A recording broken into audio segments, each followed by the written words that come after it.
Jump on that to-do list, but that home improvement project doesn't have to be a chore. Before you jump in, tune in here to About Your House to listen and learn from the most experienced and reputable contractors and service providers in the industry. On today's show, we have Todd Compton of Compton's Automotive in the house. About Your House is brought to you in part by PutToolsInSchools.org. PutToolsInSchools.org is connecting students to tools of the trades and raising awareness of the many career pathways.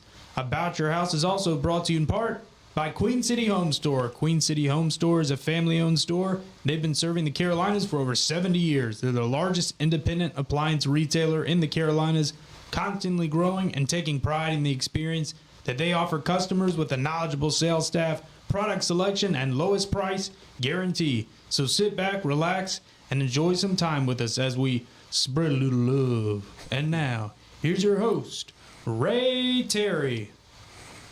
Hey, good morning. Welcome to another edition of About Your House.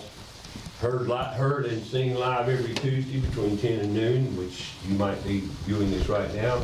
Replayed as a podcast on audio every Saturday morning on Fox Sports Charlotte from 9 to 11 a.m. This Saturday, we're going to talk cars, automobiles, stuff, a little bit of put tools in schools, who knows what. Who knows where we'll go, which direction we'll go in. But hey, welcome to another edition. Good to be here. Todd Compton, good morning, sir. Good morning, Ray. Todd's been on the show, numerous times? Several times. Mm-hmm. Kind of leave it at least 4 or 5 times. I think so. I wanted to get him in here to talk about, well, I think everybody needs to hear the truth about our automotive industry, automobiles, repair, what have you. It's changed quite a bit. It seems to be, from what I gather, it seems to be changing more and more every what?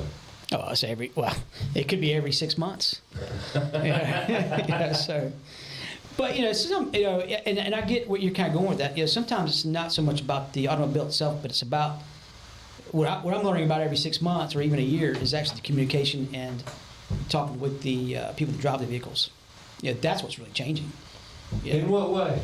Well, back, of course, I've been in business since 2005. Back then. Well, you played with cars before that, too. Right.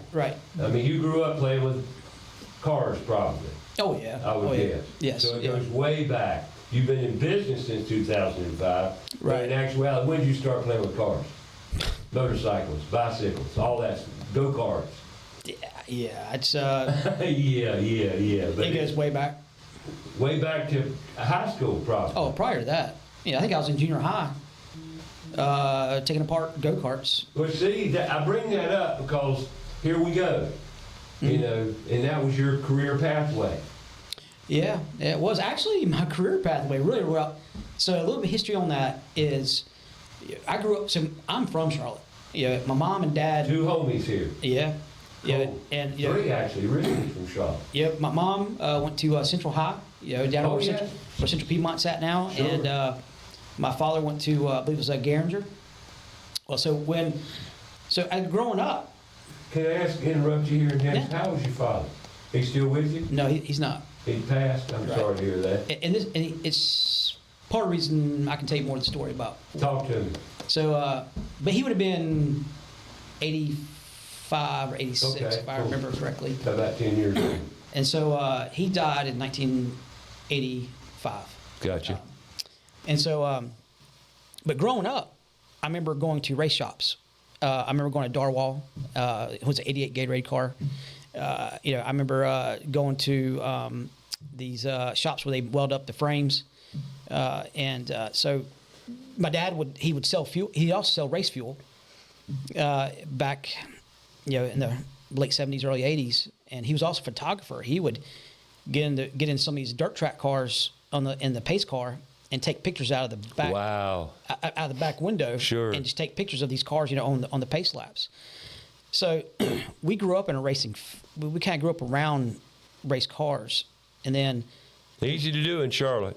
It was. When you got, your parents that went to school with Buddy Baker and Robert Yates and Carolyn Yates and I'm sure there's some more ones. Oh yeah, I remember because I was right in that circle as well. I grew up the same way.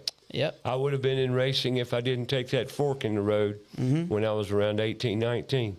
And so, growing up, we were involved in a lot of go-karts. I was a lot younger. My brother's 7 years older than I am. But so we went, my father had my brother into a lot of go-kart racing. So we go to Talladega, Daytona, Rockingham. Big time go-kart racing. Yep. And I remember, gosh, I don't know, I might have been 5 or 6 years old, and I had a little skateboard, and I remember skateboarding down turn 1 at Talladega. I'd hop off the wall, the barrier wall, the outside wall, and hopped on a skateboard and went down until it hit the apron, and then it didn't do so well. So, but I don't think you can do that anymore, But so when my father passed away, I was 10 and a half years old, and so I didn't. It's one of the things I didn't know what I didn't know, and so we were left with a bunch of go-karts. My brother at the time, he was graduating high school and he was getting ready to go to the Air Force. He was around 17 at that time. Yeah, he was. Yeah, senior year. Yeah. Yep. And so he left, and like I said, went to the Air Force, and then so that was just at the time it was just me and my mom, and so I felt like I wanted to be like my dad. I didn't know what he did. I didn't really know. I had no clue what he did, and so I would start messing around with go-karts. I'd start taking them apart. My mom didn't have the money to get me involved in the racing or doing that kind of stuff, so I would go cut grass so I could buy fuel. Sure. And there was a place here in Charlotte called F&M Pro Karting that I'd go buy methanol, and I'd ride go-karts up and down Archdale and Park Road. We rode go-karts up and down Clanton Road. God, we share a lot together, don't we, brother? Yeah. I got pulled over by the police in my go-kart one time, and had to push it home, and so I felt like I had this They passion. didn't take you? Geez, they could have taken you home. Well, yeah. I remember it was a female police officer, and it was right up Archdale, and I just remember coming down the road, and all of a sudden I see these blue lights, and of course we don't have mirrors, but I was like, what's that flashing around me? And I was like, I better look around. I was like, uh-oh, so That's funny. I pull over to the, I was actually on the asphalt. I was actually on the road. Sure. And so I pulled over kind of close to the curb and sidewalk, and she gets out, and I'm, anyway. So back then I feel like I had this passion of just taking things apart, putting them back together. Well, you did. You was a little boy that was raised that way. Mm-hmm. I was too. I get it. Mm-hmm. I appreciate you sharing this too, because you're a prime example. Both of us, of kids that we were around tools, right, and people who use tools, and naturally, as a young boy, that stimulation was intriguing. It was. Yes, and it was creative. It gave you an outlet. Well, one thing I didn't realize, so I was never taught how to take apart a Briggs & Stratton or put it together. So I kind of learned to do that on my own. The first one I did, the little splash shield, on the bottom, that splashes the oil up. Sure. I was like, it doesn't need that part. I couldn't figure out how to put it back. I couldn't figure out how to put it back in. I might have been 12 years old this time. That's funny. And I can so relate to everything you're saying there. Of course, I'm sure you know probably what happened. That motor didn't last that long. It blew up. It blew up. Yeah, but lesson learned. Yeah. And then the go-karts had body panels on them, so I learned how to. Because I ran them into curbs and stuff, so I learned how to do some fiberglass work, and then kind of rattle can it. But I do remember this one incident. I don't know how I figured it out, but I remember after my father passed away, we were going through a bunch of stuff. He had a big barn at my grandmother's house, and I'm going through it, and I found this old CB radio. And, I just saw these wires hanging off of it. And obviously, it went into his truck, and then he had the antenna. Anyway, I had the little Tyco race cars. Sure, I remember those. Yeah. All right, so I don't know what made me think about it. RCs? Yeah. Radio controlled, yeah. Well, you plug it into the wall, and you got the track. And those track cars. Yeah. Okay, it's got the two little slot cars. Yeah. Oh, I was big in slot car racing. So one point in my life, big time. So I would play with those things all the time. Well, somehow I figured out that if I disconnect the whole track but plug in the main part that powers up the track, that's 12 volts. Yeah. So I found a soldering gun, a soldering iron, and I soldered the wiring to the CB radio to the RC track, and I was actually getting the thing to work. And I put the antenna up. I was listening. This was in a bedroom at my grandma's house. So you went after the track for voltage. Right. That's all that you did, and you soldered the wires, the leads to your CB radio, Yeah. 12 volts directly. That was Yeah. wild. And you figured that out. Yeah, and I don't know how it worked, but it worked. It powered up that CB radio, and so I was probably 11, 12 years old at the time, and I remember I put the antenna up in the bedroom at my grandma's house, and I'm sitting here, keying the mic and hearing the truckers and talking and on and stuff, and You done something. You big time. I don't know how, but anyway, back to that was kind of a little bit of a rabbit hole, but back to that got me taking things apart, putting them back together. I got into BMX bikes, taking those apart, putting them together. I would my buddies around the neighborhood would have BMX bikes, and so I would buy the brake calipers, the brake pads, different colored chains at the time, Sure. and the chain breakers. And I'd help build bikes for my buddies.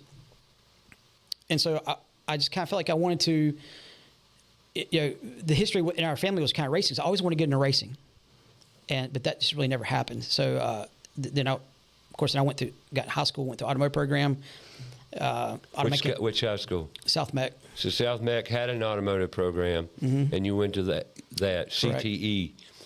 It was back then. It was vocational education. Right. But Yep. Gotcha. Yeah, so it's auto mechanics 1, 2, and 3 went to Central. My third year I went to Central Piedmont in high school, and so Which campus did you go to, just out of curiosity? that year, this was back in 1991, 1992. That's why I was curious. This would have won down downtown Queens Road or Elizabeth Avenue. yeah the main central where your mom went to school, Central. right yeah The Central campus. yeah. I remember there was a restaurant I go to at lunch. It was right there by the parking deck. Was it Anderson's? I gosh. know exactly the one you're talking about, but yeah, it was. It's gone now, but No, they're all the old ones are gone, but I remember the one you're talking about. yeah, it's going there get a cheeseburger and fries. Was it Shiraz Grill?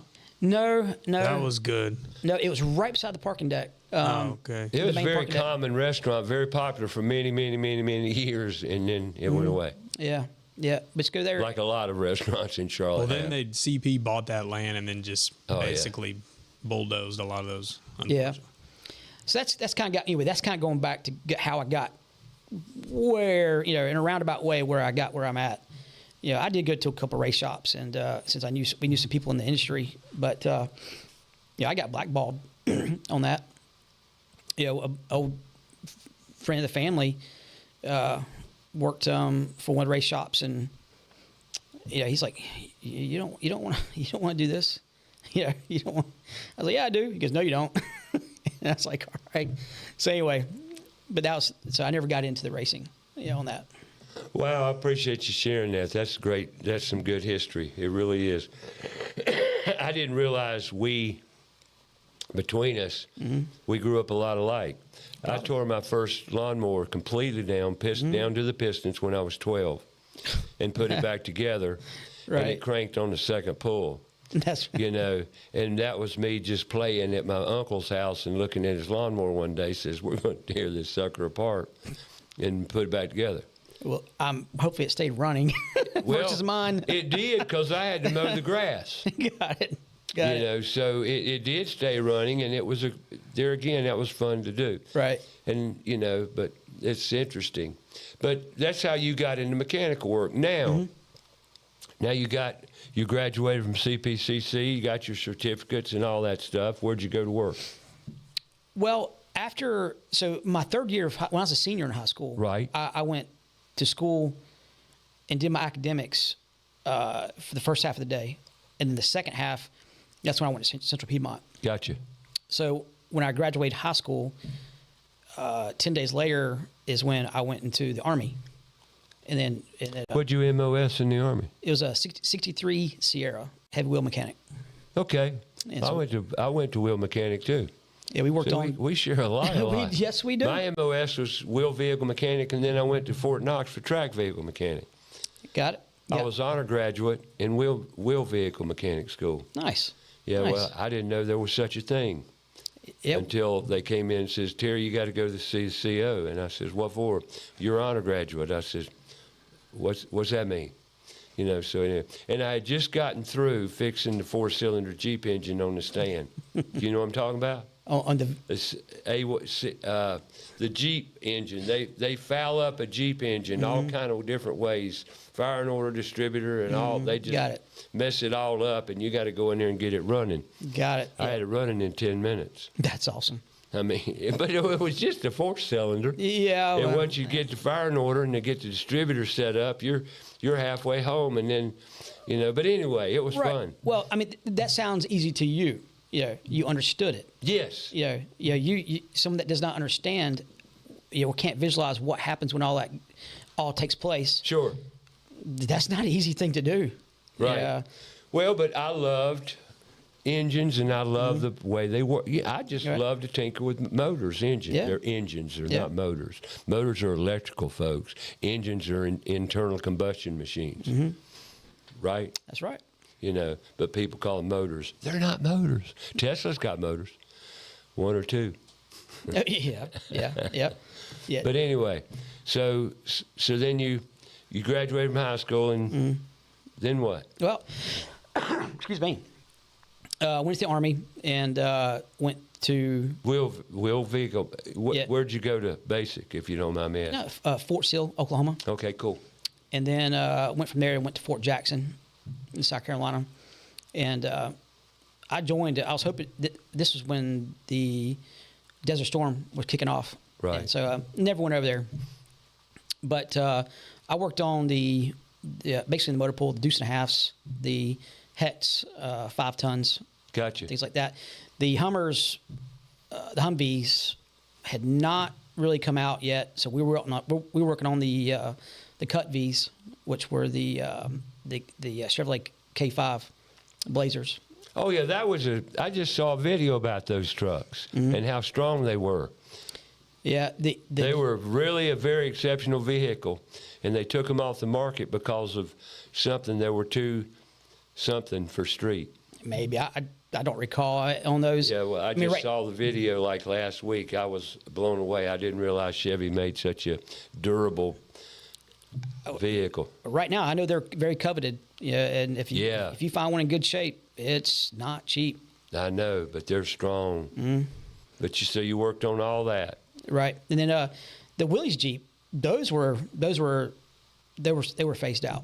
I know. I remember we had crates of them that they were already assembled, but we had to go in and drain all the fluids out.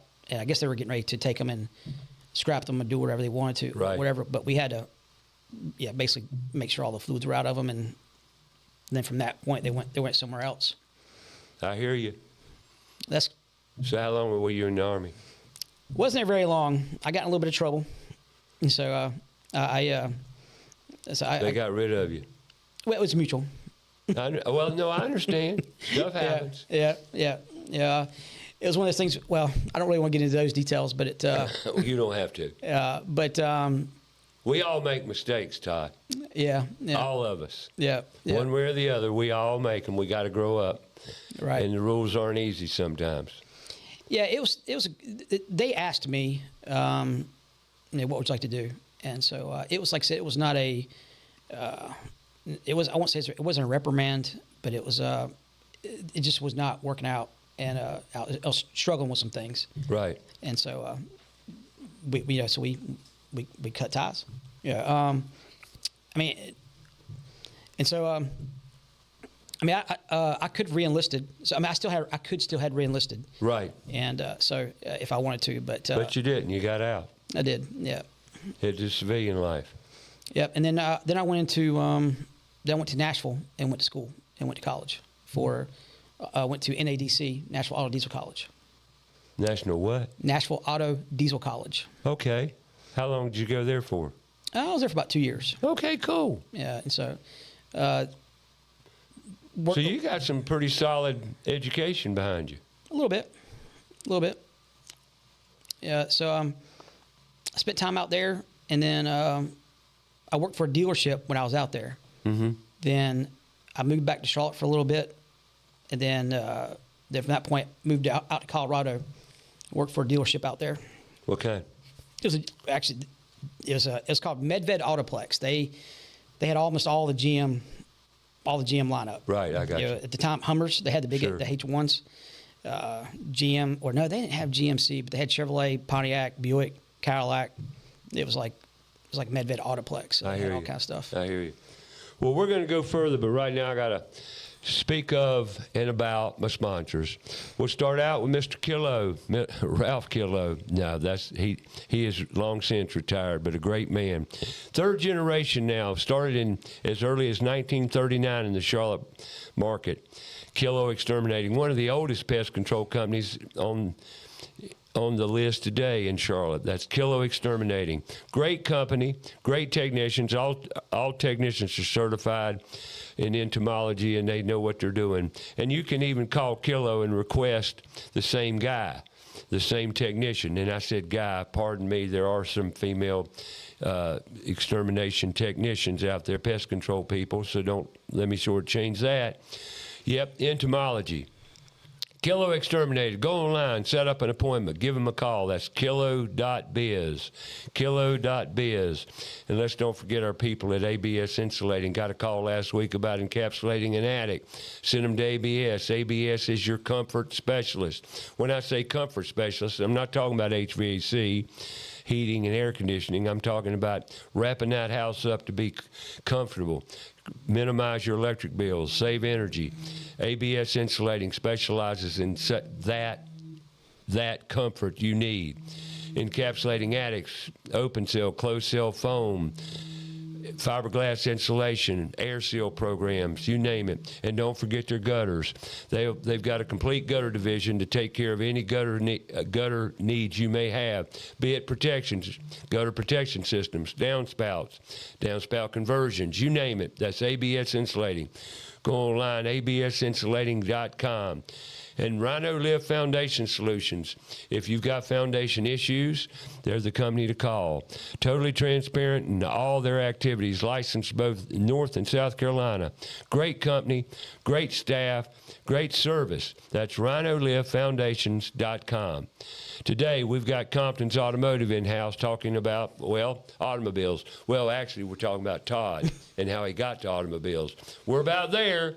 So I want to talk about what's coming in the automotive industry, and we'll get there, so tune in here. Todd Compton, your whole life's been around mechanics, basically. Yes. That's awesome. And your brother, where'd he wind up? He works for he actually works for a big insurance company that it's not like Progressive or Allstate like that, but his main job is to build all the IT rooms. Right. And so he will, and the company he works for, when it first started out, their main goal was to basically go out and buy all these little small insurance companies. Gotcha. And then combine them all. And so that what my brother does is when they combine them, he then works with general contractors, and he'll take basically like a bare floor, on a, say, 4th level of a building. Right. Just concrete walls, pillars, that's it. He goes in and helps design all the cubicles, where all the server rooms goes, how the ventilation system works, server room, how to connect. I mean, he deals with commercial spaces for insurance companies. Correct. Yeah, he basically builds he plans and builds the offices. Gotcha. And then he flies in with some contractors, gives them the plans, flies back out. Then he flies back to the place, kind of checks on what's going on. Right. Then when everything's all put together, he then flies back out and then makes sure all the computer systems are working, all the programs are working, make sure all the server rooms are doing what they need to be doing. He goes and does the updates. And so he travels a lot. Cool. Yeah, but that's kind of in a general what he does. I hear you. So he didn't stay with racing. He went into corporate America. He did. Yeah. And that's a good thing. Yeah. I mean, when he worked for Piedmont Natural Gas. Well, he went to there was a tech school here in Charlotte. It was right off South Boulevard and Scaly Bark. I cannot remember the name of it. I think that's where it was. But anyway, it was ITT, something like that. I remember I went to it one time. Yeah. So Years ago. yeah. So his first job was he worked for a company called Data Assist. Right. And this was it's so foreign nowadays. But his job was he would repair computers, the CRT screens. Is that right? CRT screens, the printers, and these things were being repaired at the time. At that time, yeah. Yeah. Yeah, and so he would sit at a desk. He would do all the, work with the oscilloscopes and then Sure. the soldering and then to troubleshoot what's going on with these things and then build them and put them back, and then he repaired them. Right. Well, he at the time Piedmont Natural Gas was sending a lot of work to this company, and so fortunately, unfortunately, Piedmont Natural Gas said, "Hey, we could use you here to repair the stuff here," and then he started working for Piedmont, and then working with their computer systems, and then started working with the new development of their. This probably dates back a long way, but I remember he talked about Lotus Notes, and right. And I'm not that familiar with it, but I'm sure if there's listeners out there, they might remember some of what that was. Software programs and what have you. Yeah. Yeah. So then from that point, he went to another company that was kind of a startup, and I don't recall what it was, but it didn't do too well, and so he was kind of unemployed for several months. Then he actually then took another chance with another startup company. And that's where he's at now. So he was number 4 in line, or the 4th employee. Right. And now that company, this is almost 20 years ago. So that company's, it's a $1 billion company. Gotcha. They're starting to now go across to Europe and things like that. So, but his job is to build these rooms. Yeah. Build them out. Mm-hmm. That's awesome. Well, let's get back to you and how you got to where you started your business in 2005. Correct. How'd you get there? By curiosity, I got bored. Yeah, and so I worked for the dealer here in Charlotte for, between two dealers, probably over about 10, 11 years. And it got to the point where the pattern failures, this is the same thing. And I was specialized. The shop I was in was specialized. So all I did was the check engine lights, electrical problems, like electrical gremlins, heating and air conditioning, airbag work. And so like the brakes and tires and oil leaks and coolant leaks, that would go to someone else. So I was completely specialized. It would get to the point where I would go out, I'd read the repair order, and I already knew what was wrong with the car. And so I'd go out there and pull it in and go write my stuff up. And I mean, I'll do some checks and verify it, but after doing this day after day after day, I just got bored. I'd got my ASE master certification. I became GM master certified. My CSI scores, which is customer satisfaction index for dealerships, it was always kind of high. And so there's just nothing else. There's nothing else for me. I even dabbled a little bit into used car sales. I just couldn't do that. It just wasn't me. And then, so then I started doing, basically I started doing some side work with a buddy of mine. And I wanted to learn more about cars. You want to expand your horizons, so to speak. I did. Yeah. There were a lot of things I did. I want to learn more. And so by going off on the working off on the side with other vehicles, buddy of mine and I, we took in stuff that, I mean, we took in whatever we could get, and it was right. some of it was bad, some of it was really bad, and so, but it taught me a lot, and so that's the point.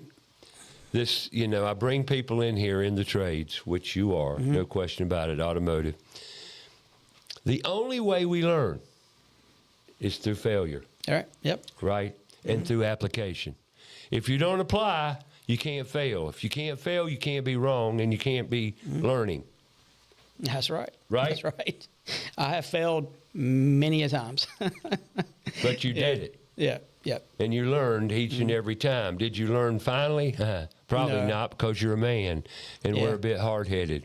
Yeah, there's still some I had this shortcuts. conversation yesterday with my son. Yeah. Yeah. And unfortunately, people like you and I that are ADHD, we're very active. We're very, prone to jump ahead. And let me guess on something. In your life, the reaction or impulsivity got you a lot, didn't it? Oh yeah. Yeah.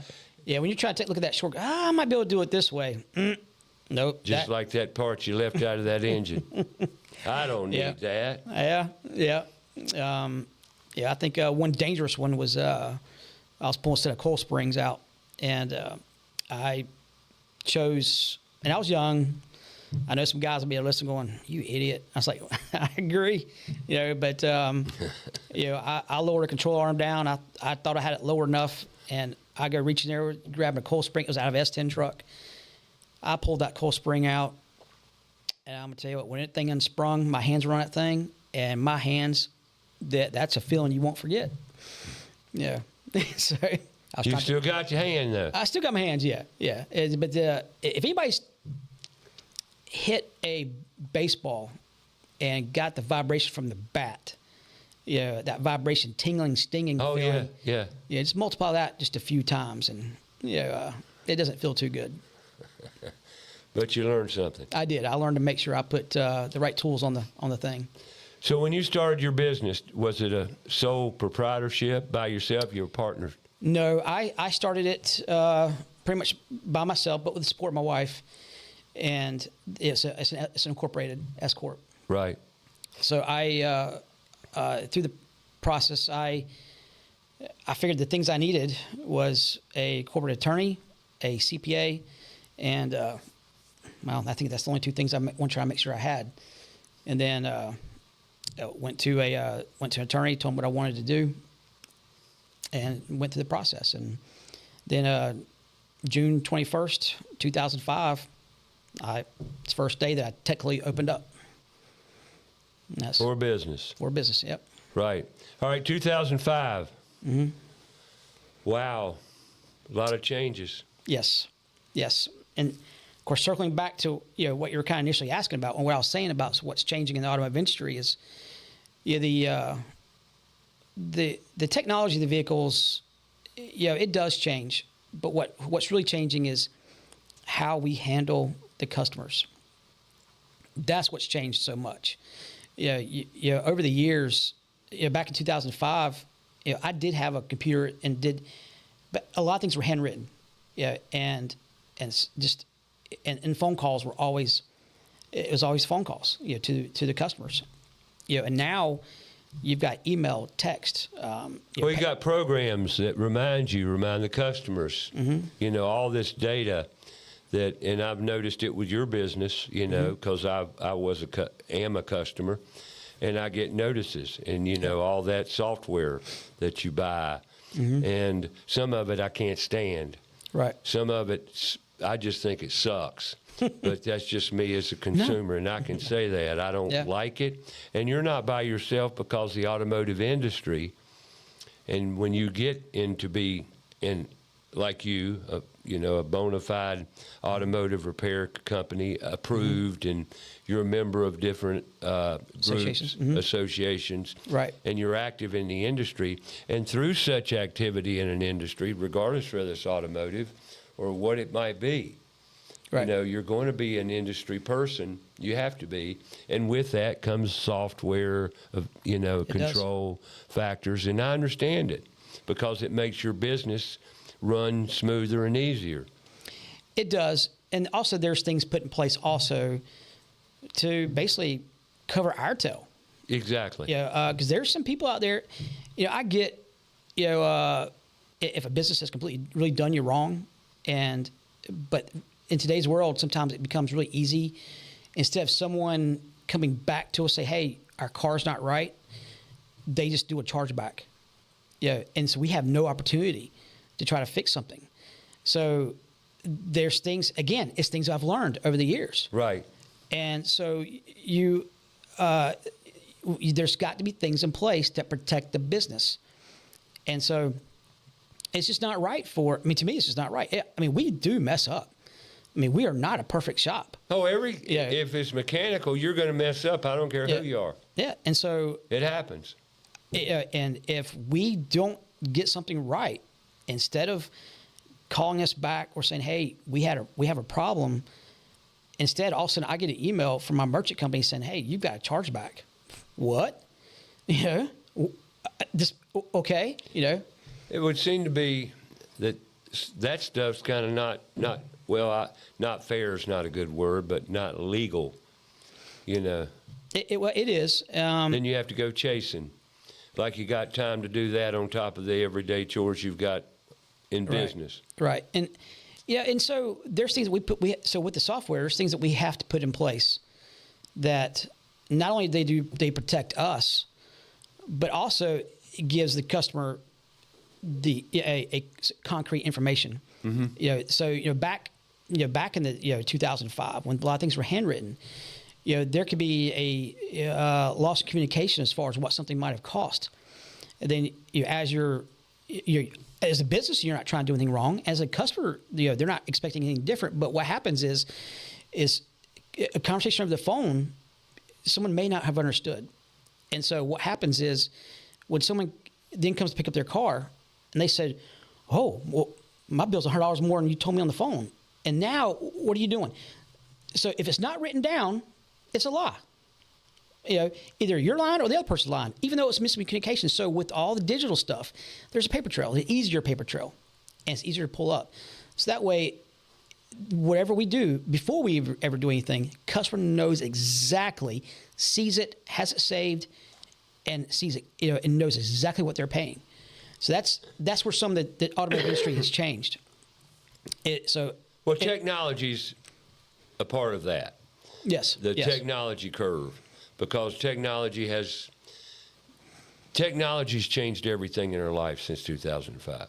Oh, yeah. Especially since 2010. Mm-hmm. That's kind of a benchmark. I don't know why, but it's used as a benchmark with time. 2010. I feel like when smartphones started having the effect on everybody and you could use the internet in the palm of your hand is when the decline. Right. Yeah. The decline started in 2010. So I think that's why a lot of people use that, because I think that's kind of when smartphones were introduced. That could be. I haven't really looked at it that way, and that's very that's probably dead on. Well, there's a new study out. New studies out all the time, but it's since 2010, our children are less intelligent with cognitive abilities as we were at their age. It's declined considerably because of technology. Because 2010 also was the year that they started applying technology to classroom learning. Got it. And so since then, the decline is tremendous. And here we are. And I don't know where it's going to stop, but in your field, there again, you're alluding to what I tell people all the time. What's the most important thing we do every day? Right. It's communicate. Right.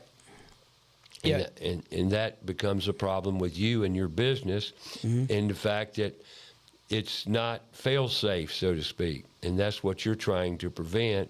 And as a businessman, you don't want these problems to come up. No, you don't. And what's interesting when you talk about communication, and so we do have bad reviews. Yeah, we do. And I'm sure you do if you're in the automotive industry and with people. Right. People are somewhat of a problem sometimes. Yep. I'm not saying that it's all their fault or all your fault. No, and the ones that truly that we deserved, the 1-star reviews, and I will say there are some that we deserved, because there are some that we don't, but the ones we deserve, I will own up to those. And a lot of times, if when I go back and look through those reviews, it comes down to it's not because the car wasn't fixed, it's because of communication. And so the better that we can learn how to communicate, and then the multiple platforms of communication, that's where the industry has been evolving. So you've got to, some people, the way their lifestyle is, they may only like email. Some other people, the way their lifestyle is, they may only like text. And then, of course, some people, they prefer phone call. And then that comes down to recording phone calls. Because then if something was said and something doesn't, and you want to make sure, as a business, you want to make sure that you honor what you said. So now you can go back to recording and say, yep, Yep, that's what was said, and make sure that's what was done. So that's how, again, I'll go back to how that's a lot of things have changed. It's just dealing with the public and making sure that we deal with them or work with them the way they like to be communicated with. And that's what's been really important. Gotcha. And we hadn't even opened the door to the car yet. No. No. That's just the start. Well, and there again, it's about relationships too. Yes. And trying to establish relationships with all your customers.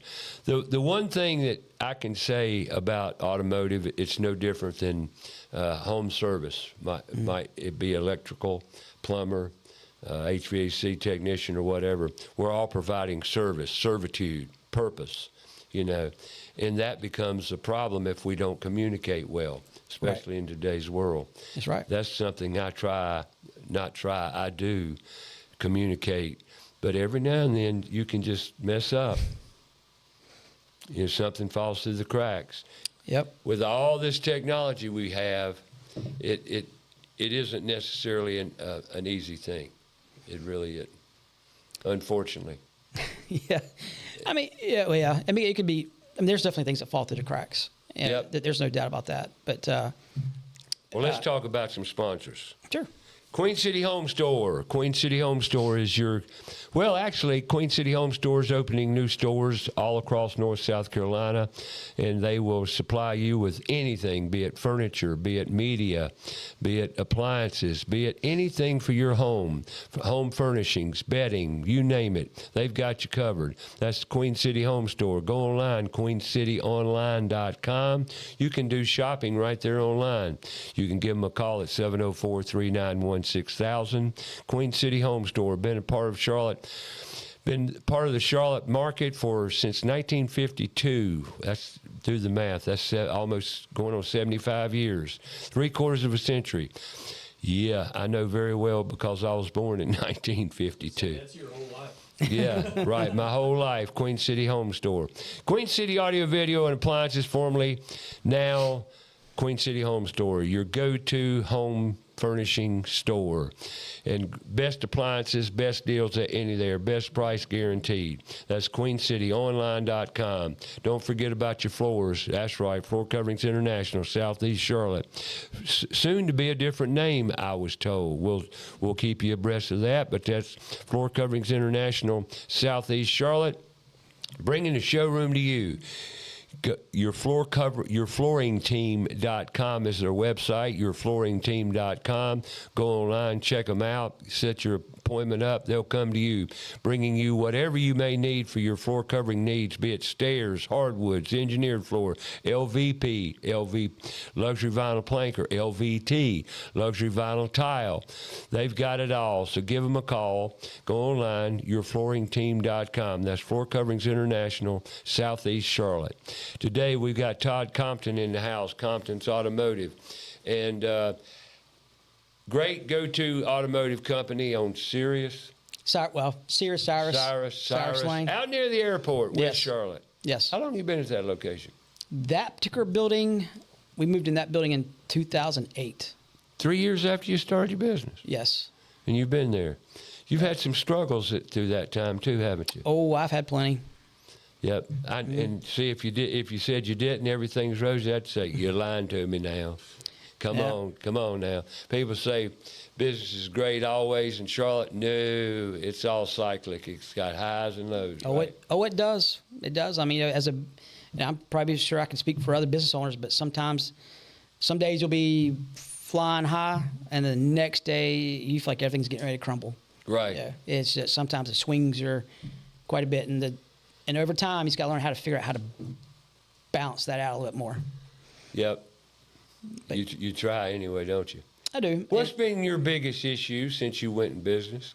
Is there one thing that you could say? Yes. 5 years ago, if you asked me that question, it would be a different answer. But looking back I would say it's really nothing to do with automotive. It's got to do with learning my books and learning business. Yep.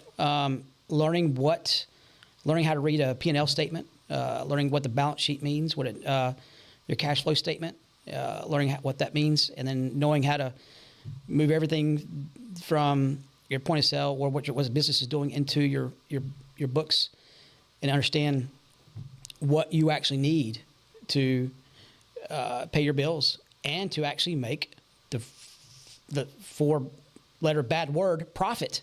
Right. You know, and so that's the biggest thing that's happened to me is learning how to do that. I have to say, being in the trades, that's probably the most important thing you need to learn. Oh, yeah. Because it's been my biggest failure. And I'll own that. To this very day, at 75 years old, I have not managed money well at all. I've gone out and I've had the short-sighted, stupid outlook, like it's just money, you can make more money. Mm-hmm. But you can't make more money if you're not healthy. And the older you get, the more you got to be concerned about that, because you're going to break. Life will stop, and it does. But if the one thing I could, and I do recommend this to kids, people think I'm down on college. Not necessarily. I think that if you go into a career pathway in college that you're not sure about, like political science or some biology major or whatever, I think we all need to be more aware of our true pathway and apply one thing, and that's our business sense, to your point. Yes. If you go to school and get a business degree, at least they're teaching you about business, you know, right. And you can apply that to about any business, you know, regardless what it is, electrical, plumbing, mm-hmm. heating and cooling, automotive, right. You know, concrete work, masonry work, whatever the case may be. If you don't know how to manage your money and make a profit, you're going to do like 80% of the people going into business. They fail. Yeah, I remember. And I failed a time or two. Yeah, I remember years ago. Of course, I go back to what I did. You don't know what you don't know, and I thought I was doing my books right, and it showed a profit. But I'm like, where's my money at? Yeah, and so even then, at the time, my CPA couldn't even answer the question. But over the past 2 years, I've worked with a consultant on teaching me how to understand my book. Yeah. How old are you now? 51. Gotcha. Yeah. Great age. Mm-hmm. And so when I worked with this consultant, that's when the light bulbs started popping. Yeah. And when I would run my business out of my checkbook, that gets you in a lot of trouble. Yeah. And so now when you run your business out of the balance sheet and P&L and cash flow statement, then you can run your business. You can make better decisions. Yeah, and you can actually take care of customers better. Yeah, so, and when you have money in the bank, when a business has money in the bank, I can't speak for all business, but mine. You know, and if we run into an issue or if someone needs a little bit of help, we can give that. I know I can give that help. And versus if I'm running out of my checkbook and like I can't afford to help, yeah. And so now I can get to that. You get a bigger picture. You get a bigger picture. Yeah. Right. Yep. So that's probably the biggest learning curve that I've had in 20 years, and it came late. Well, but it's come, and mm-hmm. you're dealing with it. Right. You're owning it, and you're dealing mm-hmm. with it. Yeah. And there's one of the things that a lot of men have a problem with, and that's just owning it. Yeah. You know. And once you own it and you can confront it, we all make mistakes. Lord, like we both share, we've made our share, mm-hmm. you know, through the years. And I hope the majority of them are over, for me anyway. You know, I'm on the downhill side here now. But it's been a blast. And the bottom line, though, is you can still go out and make money. Oh, yeah. If you've got a trade, working with your hands and your mind, you can always make money. Mm-hmm. Right? You can, absolutely. And now we're going to wrap up the hour here. We got about 10 and a half minutes to go. And I want to hit this now. Okay, you're in the automotive industry, mm-hmm. service, trade, right? Purpose-driven business. Correct. How do you think AI is going to affect the automotive industry like yours? I think it's going to affect in a customer service relationship type setting, to replace hands-on technicians, unless you got robots. No, I don't think it's going. That's not. I mean, of course, I know there's out there, but Now, there's information that the technicians can get that might make it quicker. But as far as performing the actual You physical work, AI will never take the place of an automotive technician. correct. Bottom Correct. line, right? Correct. And that holds true for plumbers, electricians, HVAC technicians, brick masonry. The service industries and trade industries, be it manufacturing, manufacturing robots and AI will take some of those jobs. However, not all of them. Remember, somebody's got to fix the robots. Somebody's got to repair and maintain all the facilities that these businesses are housed in. You'll never take away the human element in repair and service. Never. It's impossible. To certain degrees, yeah, robots can repair on site through a integrated technical, system, but it'll never take the place of hands-on.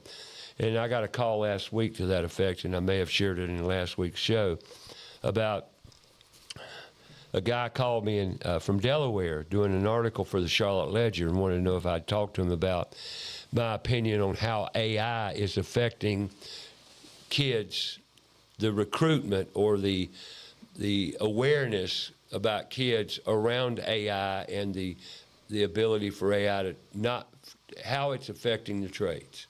Okay.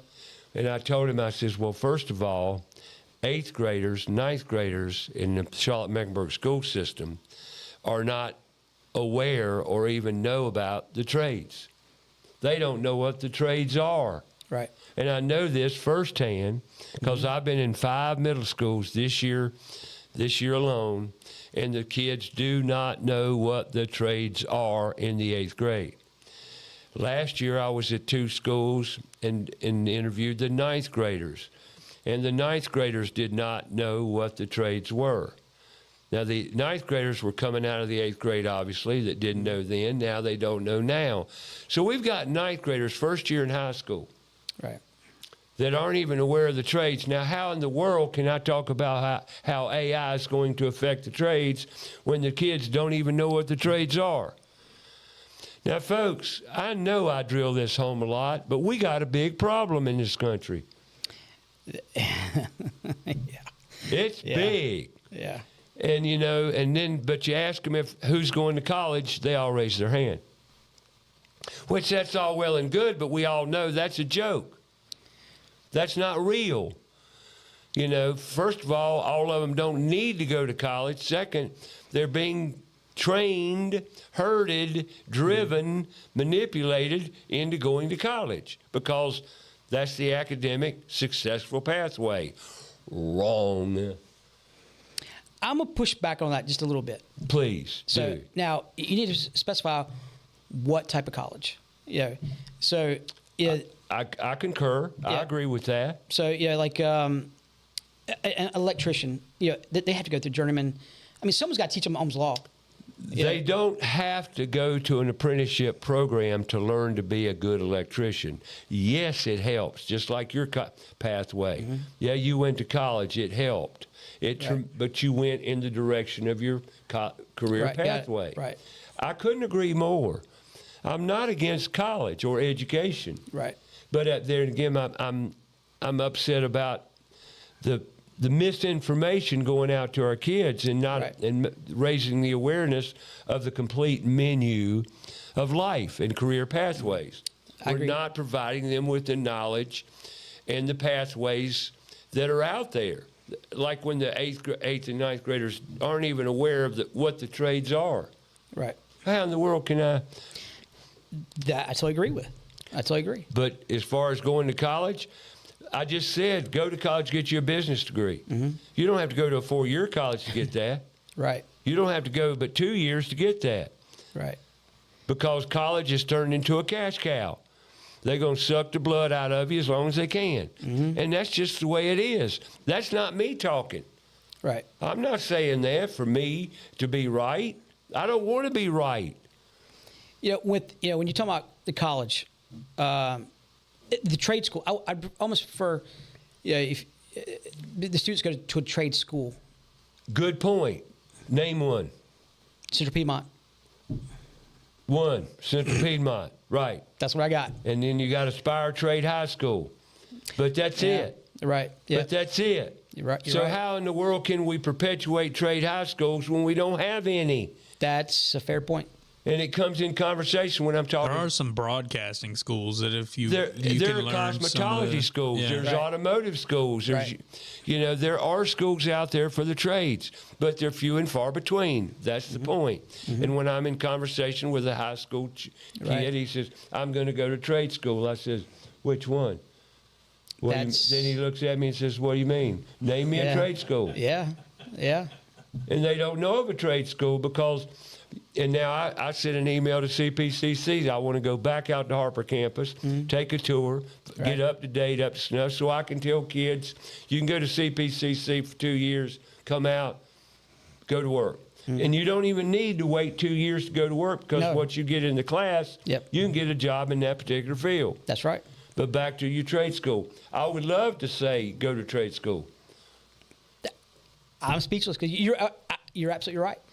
There aren't any. I think there's a welding school down in Rock Hill. I There are think. several welding schools. We got Jason with ARC something. It's a welding school. Okay. He comes to some of the trade days now. Great guy. Right. Welding, super career pathway, and highly recommended. You get into welding, and females make great welders. I mean, better welders than men. And you can make six figures in less than 2-3 years. The problem is with the trade schools, though, is some of them you don't know which ones are good and which ones are just there to take your money. That's Well, another issue with it. I'll tell you this, one of the best, most affordable trade schools around welding there is CPCC's Harper campus. Yeah. Great welding program. And once you get into there, sky's the limit. I mean, that's all I can say. And you don't have to go beyond 2 years. I mean, you can go the pathway you want to. It depends on which area of welding you go into, just like every career pathway. Automotive, you said you specialize. And on that note, next hour, we're about 2.5 minutes here. We got to hour number one. I got Todd Compton, Compton's Automotive. We're going to talk about the cars, how cars are changing, how they've changed, and what we should know about the future to come with cars, because they're changing in a lot of ways that you're not going to like too much. And we're going to, am I right or wrong? Depends who you are. Well, you know what I'm talking about. Electronics and computers, they're taking over our vehicles. Well, it's already there. And that's what we want to talk about. So, and we're also going to talk about help. Help, like, has that ever been a problem, finding the right help? Oh, yeah, of course. Right. Yeah. You got to find good technicians. You still got the race car driver, young man? Oh, yeah, Daniel. Yeah, Daniel. Yes. He's a great kid. Yeah, well, he was in high school when he started with me. Right. And Yeah, he's he's turned out to be a great employee. Absolutely fantastic. And that's what we need to start looking to do, is get these kids out of high school into a career pathway they're happy with. That's right. He's still racing race cars? He does. Cool. I love it. Daniel, what's his last name? Wilk. Wilk, yeah, I remember doing an interview with him. Great kid. Yeah, he is. And I'm sure he's doing you well, too. How many technicians you got now? 3. You got 3? Is it hard to keep 3? As long as you treat them right. Thank you. Yeah. That's another factor in our world today, and we're going to talk about that too. Leadership. How can you run a successful business if you can't be a leader of men and women and people, a manager of people? Yeah, I learn to try to lead from behind, and I try to support the staff on what they need to do. That's kind of how I lead. Well, if you support them and you take care of them, they'll take care of you. And I think that's where a lot of companies go wrong. They can't keep it together. You've been listening to hour one of About Your House on Fox Sports Charlotte, 9 to 11 every Saturday morning. We got Todd Compton in the house today. Talking about automotive, well, actually, we heard his story of how he got here. But we're going to take a break here, and we're going to come back with more About Your House. Hour number 2 coming your way. Stay tuned for more right here on Fox Sports Charlotte.